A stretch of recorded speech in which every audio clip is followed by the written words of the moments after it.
May 12th, 2025. Chicago, Illinois. If you are unfamiliar with the world of the NBA, every year the league's worst teams gather for the NBA Draft Lottery. A supposed more fair alternative to what the NFL Draft is, the worst team getting the number one overall pick to hopefully revitalize their franchise. However, the NBA is not like that. Each one of these 14 teams that did not make the playoffs have the opportunity to hopefully shoot their way up the draft leaderboard through a private drawing. The worst teams have the best chance of securing the number one overall pick, and this year the prize was Cooper Flagg from Duke, the consensus number one overall pick, who in just the years prior was playing and competing at Team USA practices against the best players in the world. He is single-handedly going to right the ship for many franchises, but what happened on May 12th of this year only started and possibly refueled conspiracy theories of something larger at play. When the night was over, the Dallas Mavericks, with only a 1.8% chance of securing the number one overall pick, were declared winners of the draft lottery. An impossible rise up the leaderboards, however many came to connect the dots. Dallas, who had just traded their franchise player Luka Doncic to the LA Lakers in the previous season for a relatively small return for what many consider a future Hall of Fame player. Now, was there a cover-up and deal made behind the scenes to send a league superstar to the mecca of sports teams in the Lakers, to pair him up with possibly the biggest star the league has ever seen in Lebron James, in some effort to save the falling ratings and poor product? And possibly in return, the Dallas Mavericks were handed the keys to the Lamborghini. Today on Unblurring the Unknown, a fascinating story that spans multiple years in the deep roots of a sports empire, one in which opens up broader conversations about the integrity of the league and what's good for business. Today, we explore the NBA Draft Lottery conspiracy.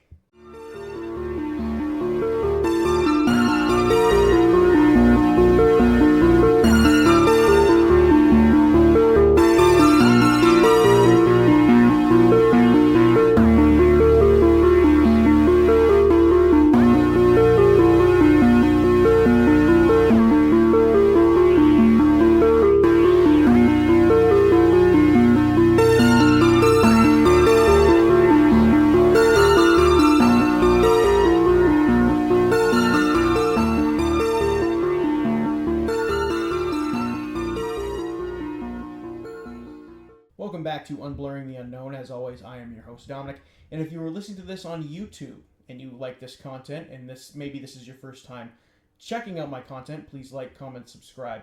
It helps me out within the algorithm, and I greatly appreciate it. If you happen to be listening to this on Spotify and you like this content, you want to stay up to date with me, please turn on post notifications so you get notified every time I post a new episode. And if you like this content, you want to take it even a couple steps further, you could find me on Instagram at Unblurring the Unknown, TikTok, same handle, Unblurring the Unknown as well. And I also take topic suggestions to my email, which is unblurringtheunknown@gmail.com, as well as Instagram direct message. You can contact me through there to feel free to send in your topic suggestions. With that out of the way, today's episode is a big one within the news right now. And when I saw all of the drama unfolding on the internet, I had to dig into this further and just investigate and kind of develop my own opinion on this whole incident. Now, you have heard me talk about conspiracy theories in the past, and I am usually split on them. Even though I love researching them, I often find myself siding with the side of skepticism. Not because I don't want to believe, but sometimes believing it sounds so utterly ridiculous that you have to rethink things over and over again. Now, if you've been following me for a very long time, you have seen me cover the NFL is rigged conspiracy before, and if you would listen to that episode, you saw me choose a side of not the NFL being rigged itself, but rather that refs could be influenced by outside sources to favor one team or another for economic incentive, and I still very much believe that. However, this topic today, and with the NBA Draft Lottery, is a much different animal. If the NBA rigs drafts as rewards to franchises for doing what they are told or to help boost ratings, that is a massive breach of integrity for one of the largest sports leagues in the world. The repercussions of this, if true, could be massive, and that is why it posed such a good topic for this week. Now, how today's episode is going to work is that we're going to go into detail about what the draft lottery is, if you have no idea, if you don't watch the NBA, or if you do watch the NBA and you kind of don't know how the draft lottery is, I'm going to give you a quick little rundown of that and how it is designed to work. We will then do a quick little recap of the events leading up to the draft lottery and the night of the lottery, and then I also want to dive into some other instances and examples of possible times where the lottery was rumored to be fixed or influenced for either profit or ratings boosts, and then at the very end we will discuss possible theories and so on and so forth, like we do every single episode and every single week. Now, with that being said, let's get into a little background to how the draft lottery works, because many of you probably don't know, and much like me before doing the research for this week's topic, I am right there with you.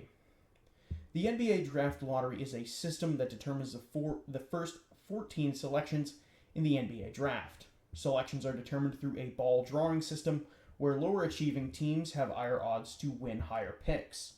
On September 28, 2017, the NBA Board of Governors slightly changed the draft lottery, and this new rule took effect in the 2019 draft. In doing this, the slightly altered rule would ensure that the worst overall team in the league would not pick lower than 5th in the draft, when pre-2019, the worst overall team would pick no lower than 4th. With a slight rule change, it made it so other bad teams would have better shots at winning the higher picks. The draft lottery is done as opposed to a traditional format like the NFL uses for its draft, where the worst team in the league gets the first overall pick.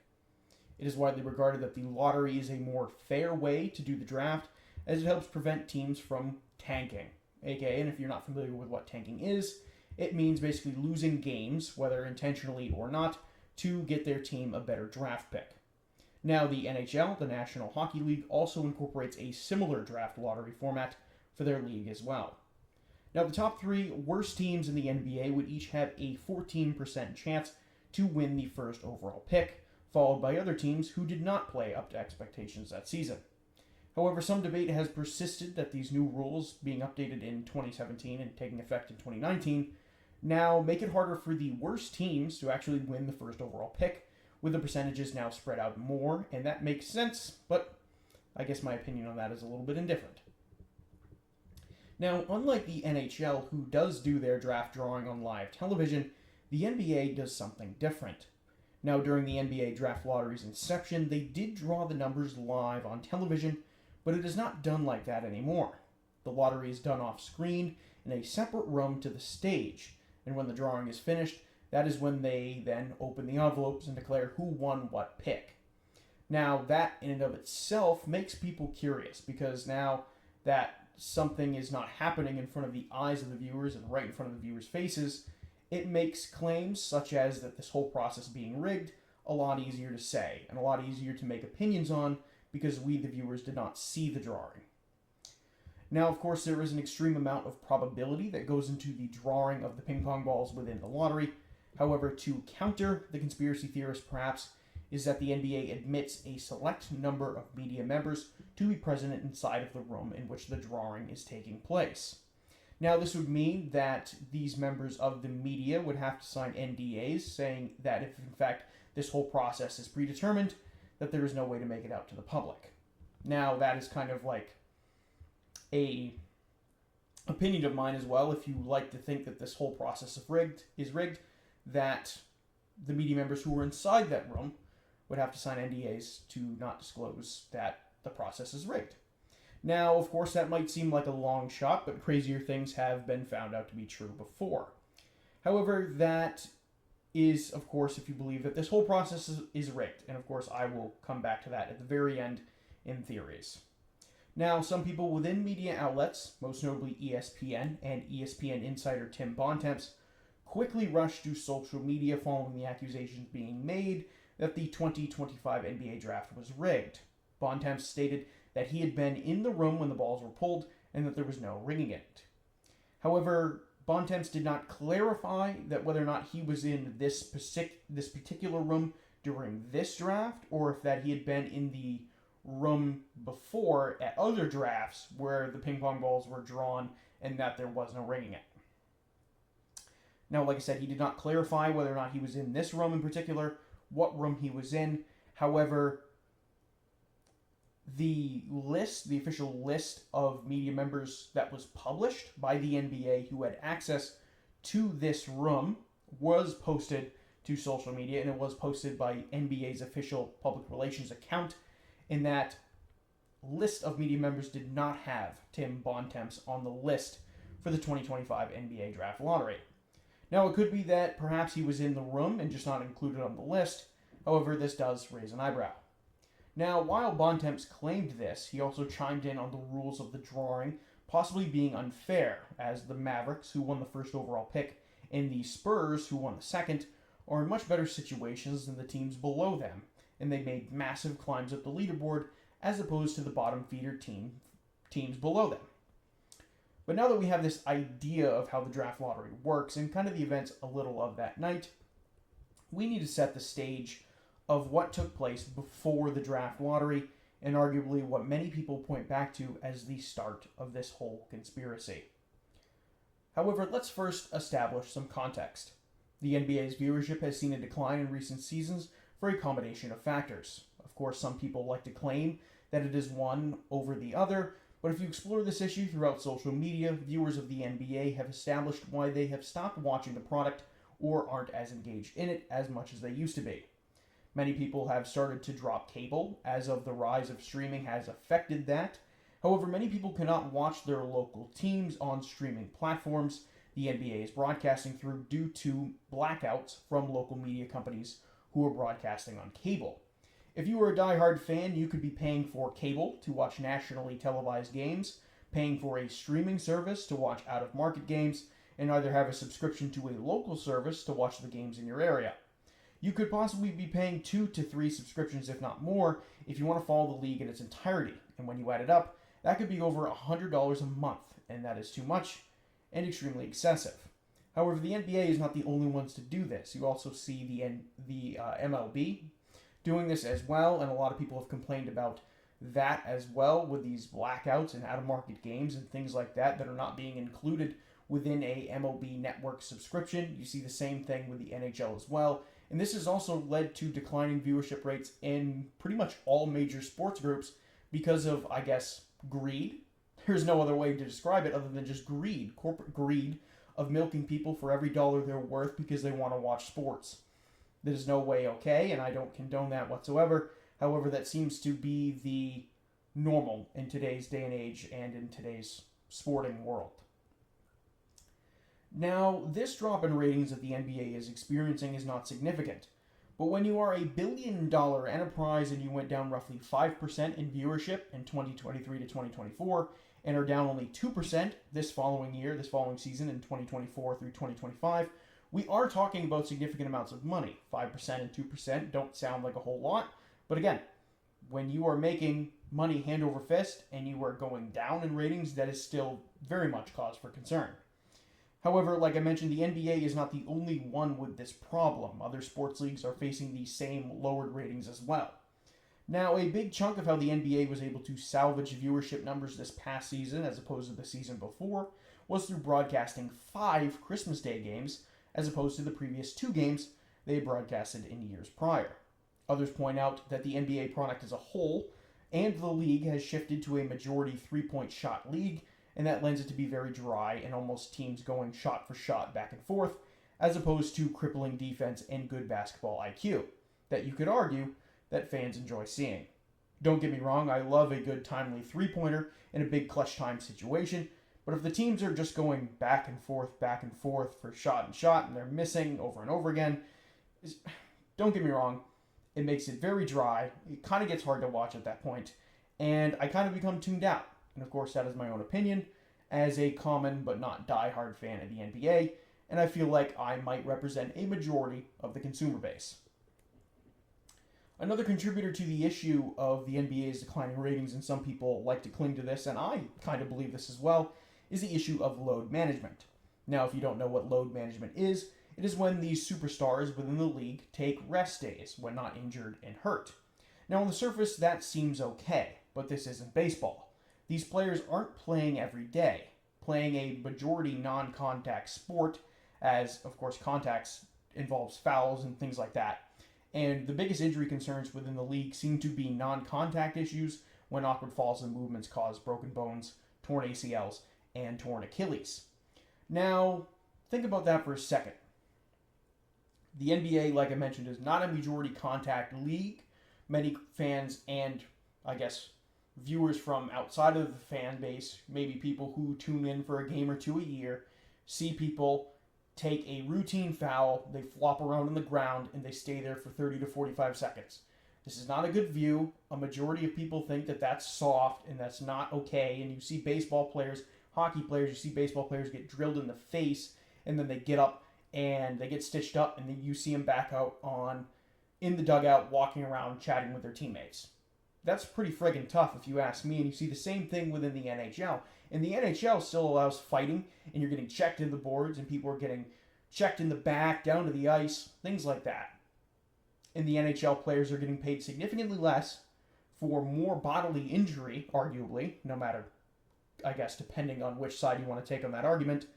And they're coming back. So to see these superstars that people want to see and that fans want to see, and that when these star players are getting paid $30, $40, $50 million to play a game, it kind of looks bad within the eyes of the fans. And the fans who go out to pay money to these games, and they're not getting any cheaper, and they want to see their favorite superstar player, their favorite player play, and they're sitting because of load management when they're getting paid, like I mentioned, $30, $40, $50 million to play a game.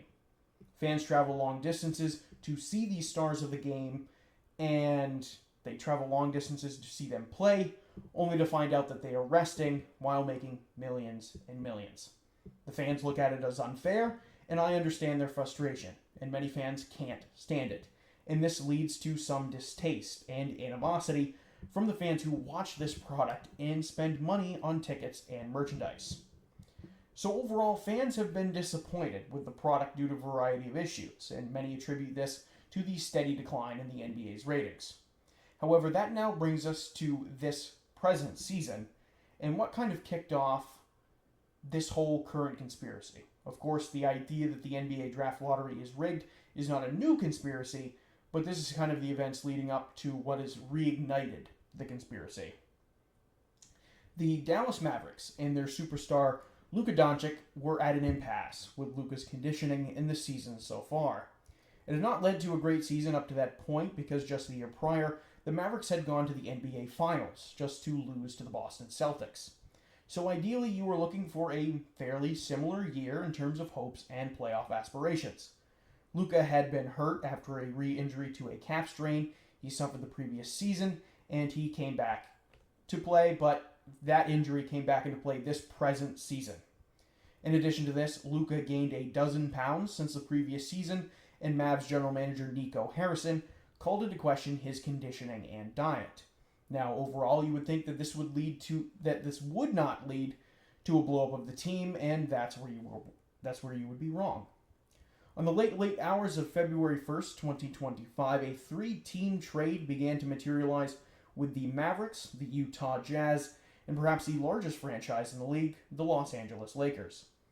The trade had assorted pieces and draft compensation thrown in there, but the big keys of the trade were Luka Doncic going to the Lakers, and Anthony Davis from the Lakers going to the Mavericks. Now, Anthony Davis is no slouch either. He is a respectfully good player with all NBA caliber defense, but the offense is not at Luka's level. Now, the Utah Jazz acted as the sweetener in this deal to take in salary from the trade and received draft compensation as well. Now, as the sun rose on the following morning, fans were shocked. This was the first time two all-NBA players were traded for each other in the middle of the season, and it was a shocker. Even though Dallas got Anthony Davis, the rest of the deal seemed somewhat weak in return for what many consider one of the new young faces of the league. Dallas fans wanted more in return, and it left a lot to be desired. Mavs general manager Nico Harrison defended the trade and went the defense wins championships approach and stated, and I quote, "I believe that getting an all-defensive and all-NBA player with a defensive mindset gives us a better chance. We're built to win now and in the future."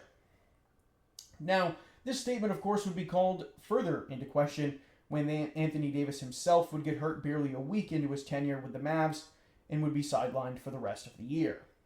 Now, from the Lakers' end, they hit the fucking jackpot. They could take Luka Doncic and pair him with the best player in the league, arguably, and perhaps of all time, depending on which side you want to choose, in LeBron James. The trade shocked the world and the eyes of the NBA and the sports world entirely. They were all hyper-fixated on this trade. And if anything, it brought eyes back to the NBA. The trade is regarded as one of the most lopsided of all time, and Tim McMahon, who was writing a book on Doncic and was writing a book on Doncic at the time he was traded, said that he had spoke to 50 NBA front office personnel about the trade, and this was the overall consensus. And this is a quote from Tim McMahon.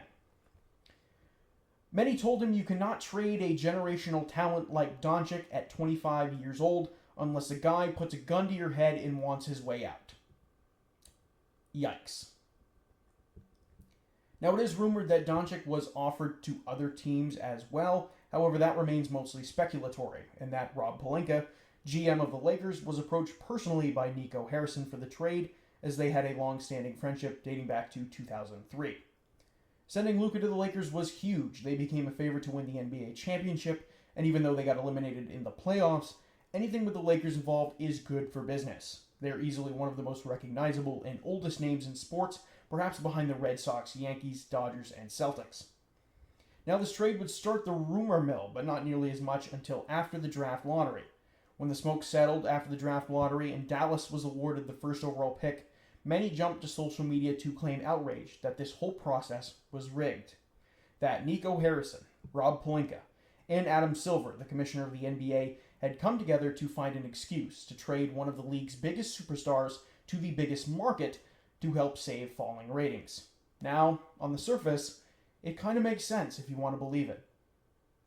Now, if you take a closer look at the draft lottery, those making the claims that the draft lottery has become less fair make a valid point. The three worst teams in the league, the Charlotte Hornets, Washington Wizards, and Utah Jazz, all three with arguably no future optimism, all were snubbed from the first and second overall picks. Dallas, who was predicted before the draft lottery to pick 11th, jumped all the way up and presumably get to select Cooper Flagg, who they will then get to pair with Anthony Davis, Kyrie Irving, and Klay Thompson. Three future Hall of Famers. The San Antonio Spurs, with budding superstar Victor Wembanyama and promising rookie and Rookie of the Year Stephon Castle, get to pick second. Two teams who probably shouldn't be in these positions suddenly are, and the idea of pairing stud draft picks with superstars and future Hall of Famers is good for business. Now, whether you believe the 2025 draft lottery was rigged, we will of course circle back to. But believe it or not, the draft has seen its fair amount of controversy and claims that this process has been rigged for a very, very long time. Questionable draft lottery day jumps after major trades to superstar teams the offseason prior make it seem like teams who do this get rewarded by the league by helping them make more money through the creation of these quote-unquote super teams. Now take the Golden State Warriors, for example, a team not created through the draft, but a dynasty for a long time composed of Steph Curry, Kevin Durant, and Klay Thompson, who won multiple championships. They instantly ascended to superstardom, and this dynasty was huge for the league and the business. Now, of course, I might be comparing apples to oranges here, but I hope you get the comparison in terms of what makes the league money and what's good for business. Now, of course, even though you have the internet whipped into a frenzy with this conspiracy, there was little evidence to support these claims other than it just being circumstantial. It would stand to reason that maybe perhaps the NBA could do this internally and cover it up, and they would be able to do this easier because of the limited media within the room, if whether or not they were in the room at all, and maybe they were told to lie about it, or maybe even get paid off in some way. However, all of this stuff with the Mavs and Cooper Flagg is just the tip of the iceberg. Once you start digging deeper, you start to see more and more red flags that have occurred within the draft lottery that have people questioning whether or not these are just mere coincidences or something deeper.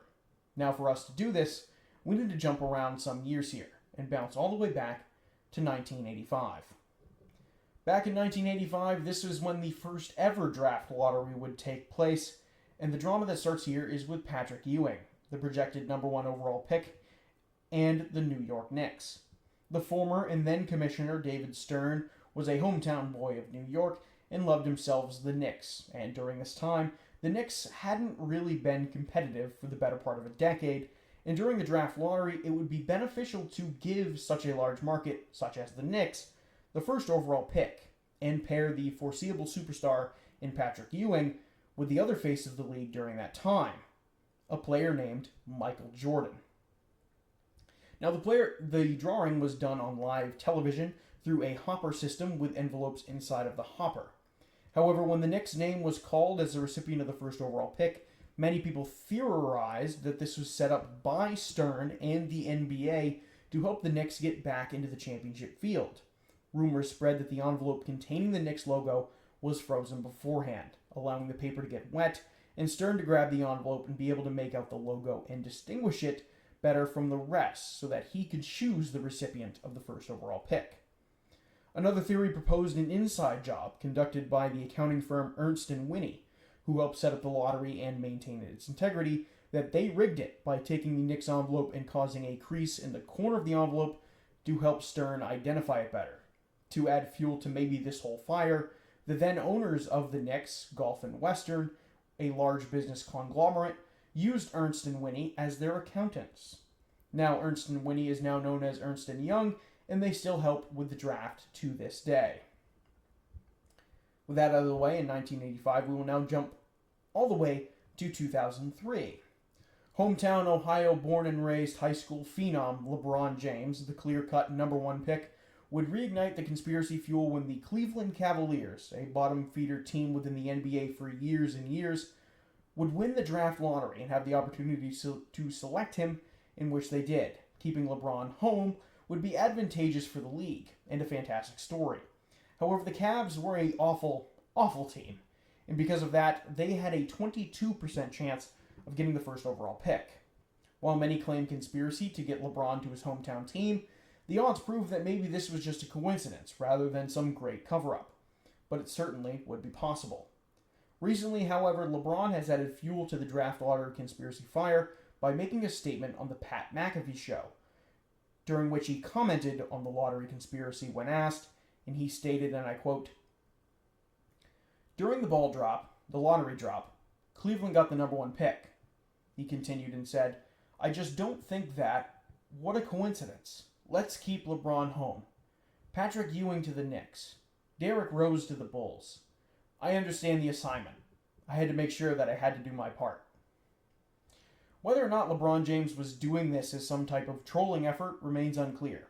But I do find it fascinating that one of the league's biggest stars in his age 40 season would go on a sports talk show and stir the pot with conspiracy theory rumors about a month before the draft lottery. This interview was done in April.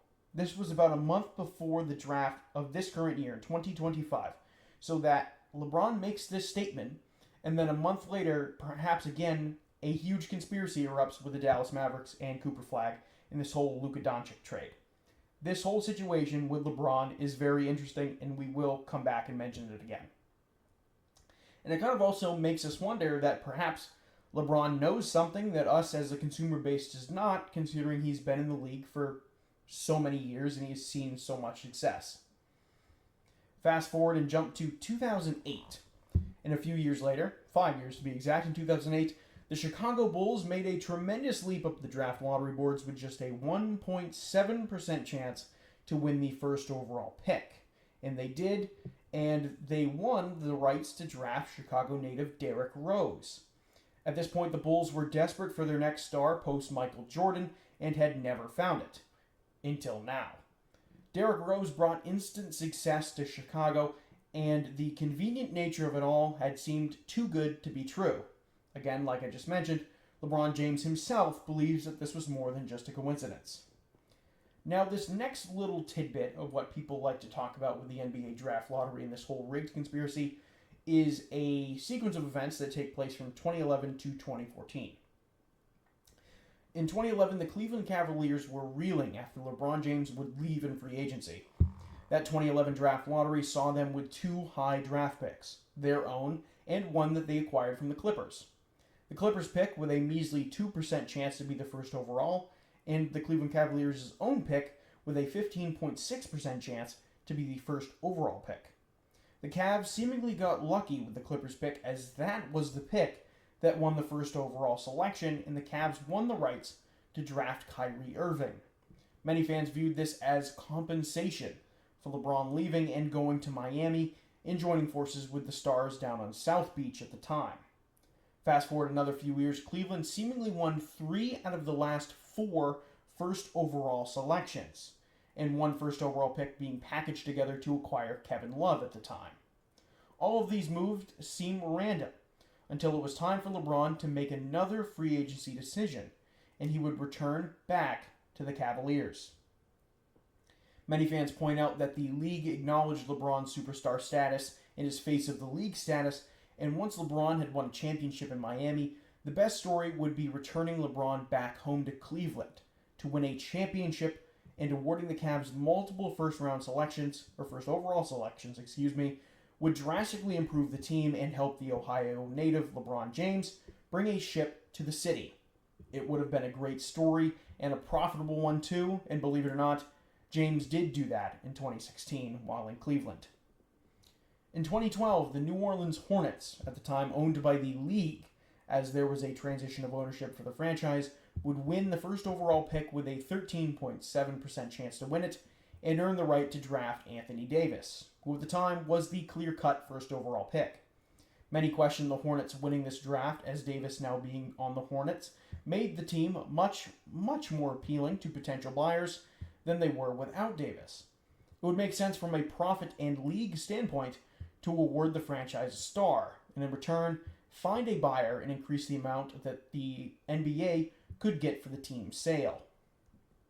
Fast forward again, the New Orleans Pelicans, a bottom feeder organization at the time, who had just traded Anthony Davis to the Lakers to pair him up with LeBron James, was kind of now on the Lakers. So Anthony Davis was traded to the Lakers from the New Orleans Pelicans, and the New Orleans Pelicans won the first overall selection of the draft lottery when they only had a 6% chance to win said lottery. Now, by winning the first overall pick, they would have the rights to draft potential superstar and clear-cut number 1 pick, Zion Williamson. Now, even though Williamson has not quite panned out to expectations so far, the fact that it happened in close proximity with the trade with the Lakers made it seem like, again, the league was rewarding a franchise to help ratings elsewhere. The Lakers made instant success out of Davis, as they would go on to win the NBA championship in 2020. Now, that is pretty much all of the very controversial moments that have happened in the draft lottery's history, and there very well could be some more that I missed. However, those seem to be the very big ones that have happened and have kind of stirred the pot when it comes to controversy. But with all that being said, and with us having all that knowledge now about the draft lottery and the league in general, I think that leads us into theories. Now, the first theory I have is rigged by the league. Now, this theory is exactly how it sounds. That the draft is rigged, or at least some drafts are rigged. Not all of them, but some drafts are rigged. Maybe all of them are rigged. Who knows? If you want to believe this theory, it could mean multiple different ways. That the NBA rigs the draft for financial motives and purposes to possibly reward teams who've done good by the league to help generate revenue and business. Pretty clean cut, pretty cut and dry here. I like this theory because at the end of the day, sports are entertainment. Entertainment is a business. That business makes money and people feed into that. So if something can make a business money, they're going to do it. And they'd be stupid not to. That's the day and age we live into. This world runs on cash. Whatever makes people cash, whatever people can stuff in their wallet for extra cash, they'll do it. So if the league can generate more revenue for themselves by forcing teams to trade players to other teams, to maybe for shock value, maybe for ticket sales, maybe for viewership ratings, things like that, and in turn, if that makes them money, they'll do it. And that sounds very, very realistic. That does not sound super far-fetched. Now, the second theory we have is just coincidence. Now, this theory would imply that the picks and winners of the draft lottery are merely coincidences and not predetermined by the league. Now, this would be the skeptics' theory. Now, of course, I like to approach everything with some type of skepticism, but the fact that this has happened so many times makes me curious if this in fact is the case. The fact that some of these draft lottery wins have happened and have usually involved something to have to do with profit, or seeming like the draft lottery win was a quote-unquote reward for trading a star to boost league ratings, this does make me very, very suspicious of the league in general. Now, the last theory I have is some combo of both, and I also have kind of my personal theory roped in here as well. Now, this is what I believe. I think that, and let me back up. This is the some combo of both theory is what I personally believe, and let me explain why. I think that every draft being rigged just doesn't seem probable. If every draft was rigged, the conspiracy would be that much larger, and of course, if the league was rigging the draft, they would want this to be as hush-hush as possible, and I feel like they are trying to do that. They're trying to keep it hush-hush. They don't want this to get out to the public. And whether or not these older cases of the draft lottery being rigged are real or not, and maybe perhaps I could go into a whole different series of mini episodes into those, because there's just so many rumors and information out there over these. When I look at the most recent example with this year, with the Mavericks, the Lakers, Cooper Flag, and the Luka trade, I think it was rigged for this draft in particular. Now, you could say that perhaps the Derrick Rose draft was rigged and maybe even the LeBron draft, but seeing these events unfold in real time over the past few months makes me very, very suspicious. Now, you had LeBron James on a major talk show just a month before the draft commenting that the league, that he thinks that the draft is rigged in some way by the league. Kind of, he didn't say that, but he very much inferred it. And then you had the Luka trade, which of course that happened before the draft. Actually, the Luka trade happened in February. LeBron goes on the Pat McAfee show in April, makes that comment, kind of ignites the fuel of the fire a little bit, and then of course the Mavericks win the first overall pick in May. Now, you had the Luka trade, which shocked the league, and the only thing anyone was talking about for the better part of 2 weeks was the Luka trade in the NBA. Now, when this trade occurred, and I'm going to say this from my own personal perspective, as somebody who watches a lot of sports, you saw pretty much every ESPN talk show, sports talk show, covering the Luka and Anthony Davis trade. Everyone was talking about it. Even shows that were covering the NFL were talking about the Luka and AD trade and what the equivalent of that would be in NFL terms. You had every single sports talk show talking about the Luka and Anthony Davis trade for the better part of 2 weeks. Maybe because there wasn't anything better going on, but there was still basketball being played at that time. They were covering that trade religiously because it was the largest thing to happen in sports for such a long time. It boosted the NBA in popularity because no one had ever seen a trade like this and its magnitude before. This was practically unheard of. And this was the 1 year where you have LeBron James, again, who is arguably the greatest of all time, if you want to believe that. I will not ignite that debate on the show today, but possibly the greatest of all time.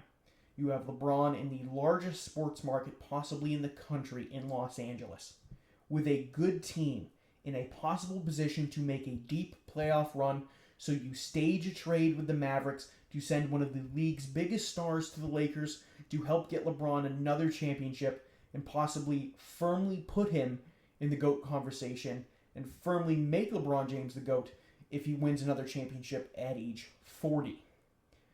Now, the draft lottery, perhaps in this instance, was the league's way of rewarding the Mavs, and even though the Lakers didn't advance in the playoffs, a deal is still a deal. And with Luka being under contract for the next several seasons, it keeps Luka in LA for several more seasons, and even when LeBron inevitably retires, the LA sports market still has a star for the league to feast off of and make a lot of money. Now, with that all being said, I think you understand more my personal opinion on this. Now, whether or not you want to believe that the 2003 draft was rigged or the 2008 draft was rigged, or the frozen envelope theory in 1985 with Patrick Ewing and the New York Knicks, whatever side you want to go on and whichever, I guess, draft lottery conspiracy you want to point at and say, hey, the NBA rigged this, I genuinely think that the NBA did rig this past draft for the Mavericks, and that the Mavericks winning the first overall pick was a reward for the Mavericks trading Luka to the Lakers, making the NBA headlines for weeks and weeks on end. This was a reward. The draft lottery win was a reward. The NBA did this and then subsequently are going to go back and cover it up through whether it's ESPN or whether they're going to sweep it under the rug. Anybody else who wants to jump in on this to basically take the side of the NBA has either been A, paid off, or B, has been told by their employer to not talk about it because they themselves are in on it.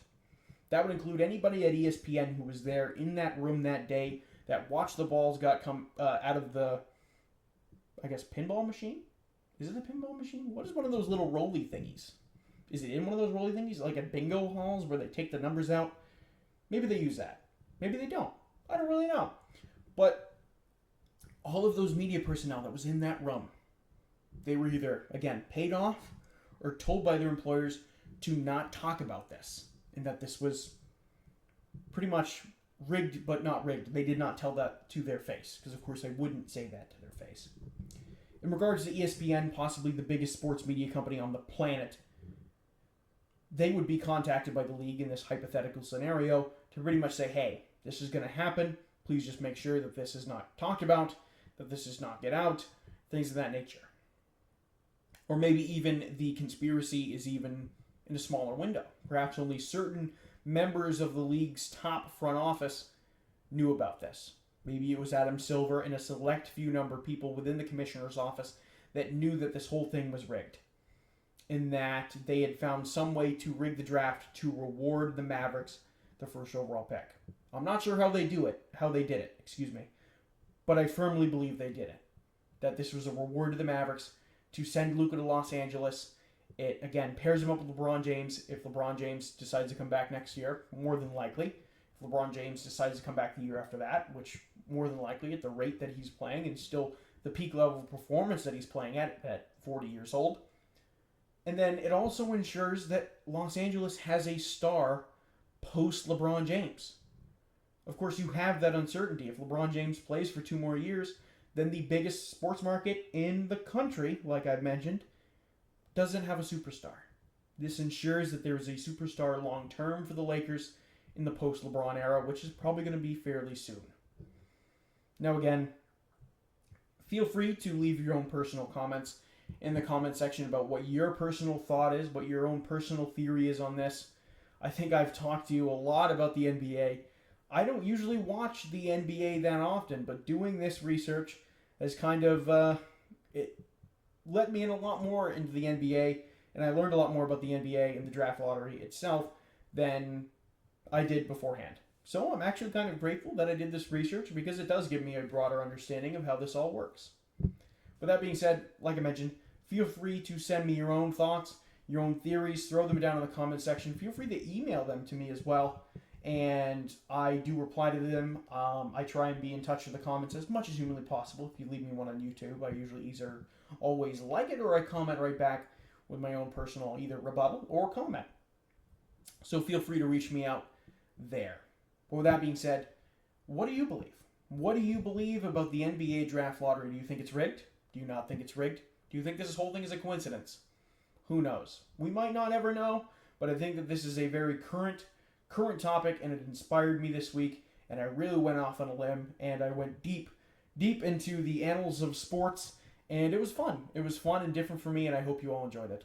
But with that being said, that is going to do it for me for this week on Unblurring the Unknown over the NBA Draft Lottery Conspiracy. Thank you very much for tuning in, and I will see you all on the next one.